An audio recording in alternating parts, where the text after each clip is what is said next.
கிராமத்தில் ஸ்ரீ கன்னியம்மன் ஸ்ரீ பொன்னியம்மன் ஆலயம் 21ஆம் ஆண்டு தீமிதி திருவிழா வெகு சிறப்பாக நடைபெற்றது.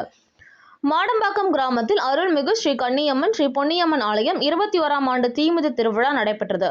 காஞ்சிபுரம் மாவட்டம் குன்றத்தூர் ஒன்றியம் கனக மாடம்பாக்கம் கிராமத்தில் உள்ள அருள்மிகு ஸ்ரீ கன்னியம்மன் ஸ்ரீ பொன்னியம்மன் 21ஆம் ஆண்டு ஆடி மாதம் 4ஆம் வாரம் கூழ்வார்த்தல் மற்றும் தீமிதி திருவிழாவில் பந்தக்கால் நடுதல், காப்பு கட்டுதல், சிறப்பு அபிஷேகம், தீபாராதனை, பதிவிலக்கு, கூழ்வார்த்தல், தீ மூட்டுதல், தீமிதி தொடக்கம், வான வேடிக்கை, சிறப்பு அன்னதானம், கும்பமிடுதல், தெருக்கூத்து என வெகு சிறப்பாக கோலாகலமாக கொண்டாடப்பட்டது. இதில் அருள்மிகு ஸ்ரீ கன்னியம்மன் பொன்னியம்மன் ஆலய நிர்வாகிகள் ஏழுமலை, ரஜினி, அரங்கநாதன், கோபால், தயாளன், மனோகர், பொன்வேல், தேவு, சக்கரவர்த்தி, வரதன் ஆகியோர் கலந்து கொண்டனர். விழாவில் தாய் மூகாம்பிகை நகர் முதல் தெரு மாடம்பாக்கம் பொன்னியம்மன் குடியிருப்பு நலசங்கத்தின் சார்பாக பொதுமக்களுக்கு அன்னதானம் வழங்கப்பட்டன. இதில் மாடம்பாக்கத்தில் உள்ள ஸ்ரீ கன்னியம்மன் பொன்னியம்மன் ஆலய பக்தர்கள் மற்றும் பொதுமக்கள் என 1000க்கும் மேற்பட்டோர் விழாவில் கலந்து கொண்டனர்.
Hey!